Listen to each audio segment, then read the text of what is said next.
हमें रात का सीन दिखाया रहता है और हमारी ईव वो इधर से उधर चक्कर काट रही थी।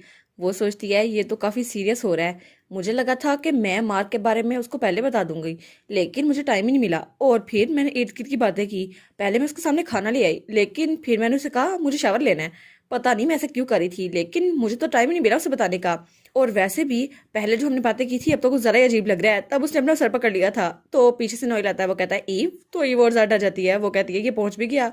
तो नोएल कहता है ईव क्या तुम मुझे थोड़ा कूल डाउन कर सकती हो। और वो सोचती है अब तो मैं इसे अवॉइड भी नहीं कर सकती, अब तो ये यहाँ पहुंच गया है। तो फिर वो कहती है अच्छा ठीक है अपना हाथ मुझे दो। तो उन्होंने कहते हैं हाँ ठीक है ईव, और अपना हाथ उसकी तरफ बढ़ाता है।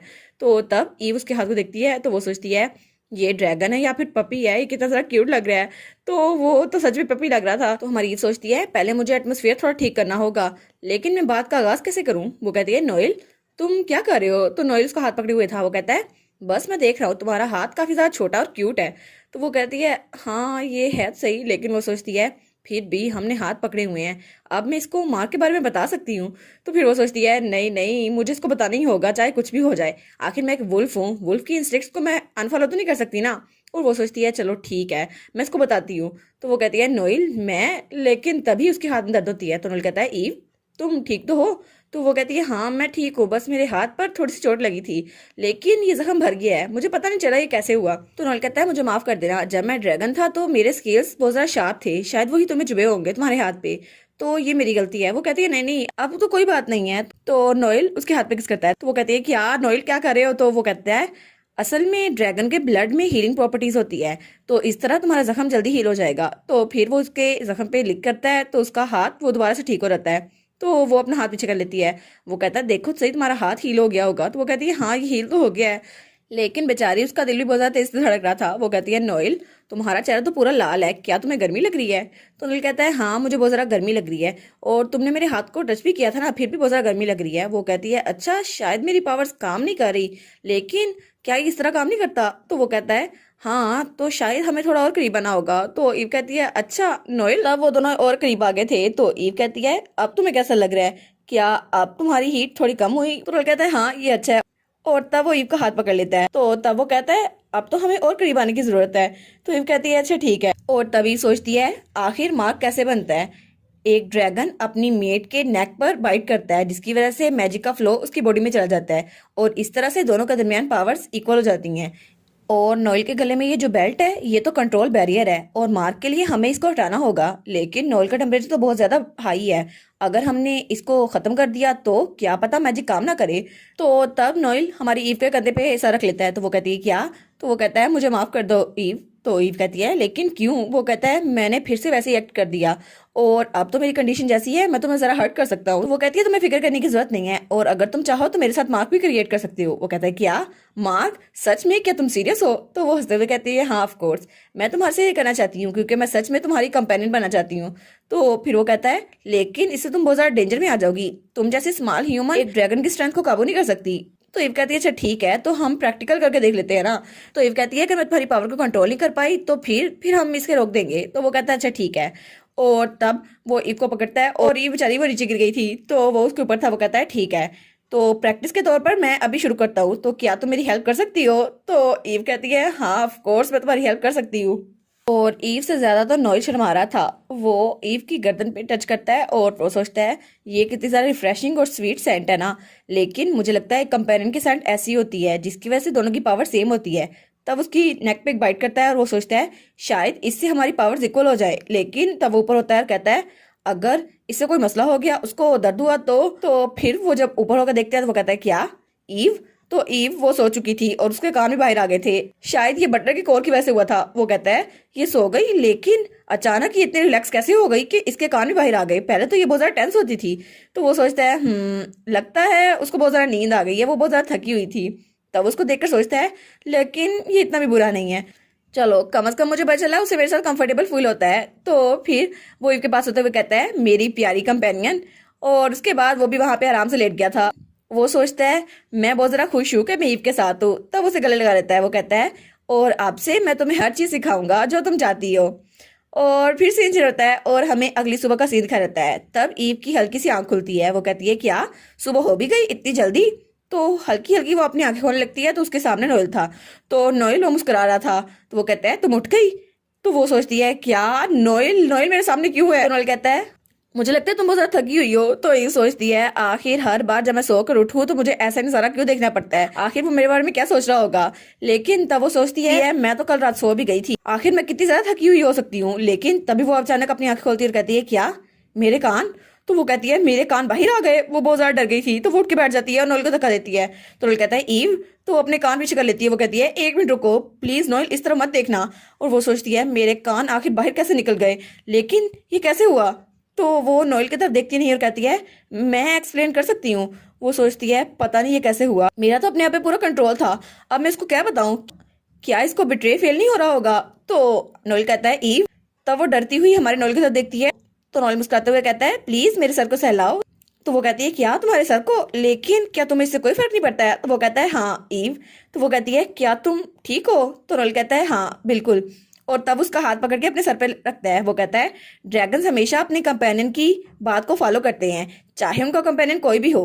तो ईव कहती है क्या कोई भी, लेकिन वो उसे कहती है क्या तुम सच में ठीक हो, क्योंकि मैं एक वुल्फ हूँ और मैं शायद वो भी वुल्फ हो सकती है जिसने तुम्हारा दिल चुराया था। तो वो उसको गले लगाते हुए कहता है नहीं अब इससे फर्क नहीं पड़ता, तुमने कहा था तुम मेरे साथ रहना चाहती हो और अब से तो तुम मेरे कंपेनियन हो, तो इससे फर्क नहीं पड़ता।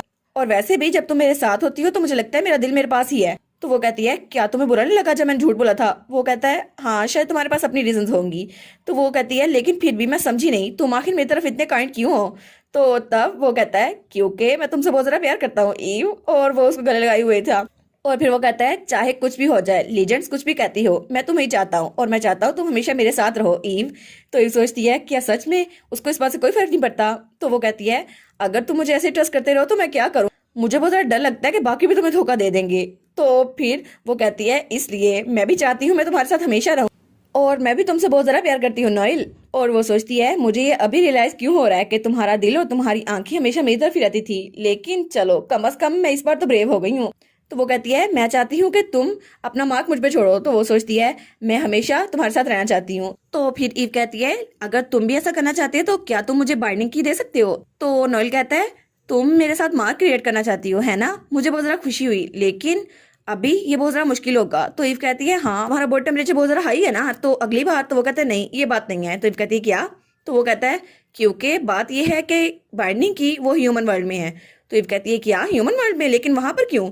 तो वो कहता है शायद तुम्हें इस बारे में पता नहीं होगा, लेकिन वाटर वर्ल्ड और ह्यूमन वर्ल्ड सेपरेट हो गए थे वार की वजह से। और फर्स्ट ड्रैगन उनको बहुत ज्यादा रेगरेट हो रहा था कि वार उनकी वजह से हुई थी, इसलिए उन्होंने ये सब कुछ दोबारा होने से रोकने के लिए बाइंडिंग की ह्यूमंस को दे दी। और तब से वो ह्यूमन वर्ल्ड में ही है किंग के पास। तो ईव कहती है तो फिर हम जल्दी करके उस की को वापस ले आते हैं, और वैसे भी वो इतनी जल्दी वापस नहीं देंगे, तो हमें अभी जाकर टेम्परेचर को रेगुलेट करना होगा और उसके बाद हम देख सकते हैं। तो रोल कहता है नहीं तुम्हें ये सब कुछ करने की जरूरत नहीं है, क्योंकि असल में जो ह्यूमन किंग है तुम उसके बारे में नहीं जानती। तो वो कहती है अच्छा तो वो है कौन। तो अभी वो उसे बताने लगता है, तो तभी दरवाजे पे दस्तक होती है। तो वो दोनों कहते हैं क्या बाहर कौन आ गया। तो ईव वो सोचती है आखिर कौन आ गया, मेरे तो कान में बाहर है। तभी वहां पर रेचल थी। वो कहती है सिस्टर क्या आप ठीक है। तो ईव सोचती है रेचल रेचल बाहर क्या कर रही है। तो वो जल्दी से अपने कान छुपाने लग जाती है। वो कहती है अब मैं क्या करूं, अगर रेचल को पता चल गया तो नोएल कहता है नहीं नहीं इट्स ओके रेचल। लेकिन वो उसकी बात पूरी नहीं होने देती और कहती है मैं उसको खुद बताना चाहती थी, काश मैं उसको पहले बता सकती, लेकिन अगर उसे अब पता चल गया तो उसे लगेगा मैंने उसे धोखा दिया है। तो नोएल कहता है हाँ ठीक है मैं तुम्हारी बात समझ गया। तो तब वो चादर लेता है और उसके ऊपर उड़ाता है। वो कहता है अब ठीक रहेगा। तो फिर वो कहता है रेचल तुम अंदर आ सकती हो। तो रेचल जब अंदर आती है वो कहती है आखिर इतनी देर क्यों हो गई, मैं इतना इंतजार कर रही थी। लेकिन जब वहां पर देखती है तो ईव वो चादर में लेटी हुई थी। तो नोएल कहता है चुप हो जाओ वो सो रही है। तो वो कहती है क्या सिस्टर ऐसी क्यों सो रही है, आपने उनके साथ क्या किया है। तो वो कहता है नहीं नहीं तुम्हारी सिस्टर को ज्यादा सर्दी लगती ना इसलिए। तो रेचल कहती है तो फिर आप शर्टलेस क्यों हैं। वो कहता है मुझे गर्मी लग रही थी इसलिए। वो कहती है ये क्या लॉजिक हुई भला। तो फिर वो कहती है अच्छा ठीक है मैं बाद में वापस आऊंगी, अभी के लिए मैं बस उन्हें गुड नाइट कहने आई थी। तो वो कहता है हाँ ठीक है। और वो सोचता है ये तो मैंने जितना एक्सपेक्ट किया था उससे ज्यादा इजी था। तब वो कहता है ईव वो चली गई है अब तुम बाहर आ सकती हो। तो ईव वो अपने सर से चादर हटाती है। वो कहती है चलो कम अज कम उसे पता नहीं चला। लेकिन वो उसे माफी मांगते हुए कहती है मुझे माफ कर दो, मैं कोई तरीका ढूंढ ही रही थी जिसकी वजह से तुम लोग ज्यादा सरप्राइज ना हो। तो नोएल कहता है नहीं नहीं कोई बात नहीं तुम फिक्र मत करो सब कुछ ठीक है, जब तक तुम यहाँ पर हो कोई भी तुम्हारी बात को डिनाई नहीं कर सकता और किसी को भी गुस्सा नहीं आएगा। तो ईव कहती है क्या सच में नोएल। तो नोएल कहता है हाँ बिल्कुल, क्योंकि सब लोग तुम्हें बहुत ज्यादा पसंद करते हैं। और उसके बाद सीन चल होता है और हमें एक और जगह दिखाई जाती है जो कि ह्यूमन वर्ल्ड था, और वहां पर कोई ऑर्नामेंट नीचे गिरता है और एक लड़की नीचे झुकी हुई थी। तो उसके सामने वाले जो भी था वो कहता है, तुम फिर से कहो क्या कहा तुमने। तो उसके सामने जो भी लड़की थी वो कहती है, मेंटीरा, मेरा मतलब है साइरेंस का झूठ वो पकड़ा जा चुका है, एक एक करके सब कुछ पकड़ा जा चुका है। और जैसे कि मैंने कहा, रियल मर्मेड वो असल में वही सायरन थी जिसे हम सायरन समझते रहे थे, लेकिन असल में वो ईस्टर्न लीडर की रीइंकार्नेशन थी। और ये सब कुछ पता किया है एक लड़की ने जो कि साउदर्न लीडर ड्रैगन की कंपेनियन है। तो वो कहती है, क्या कंपेनियन?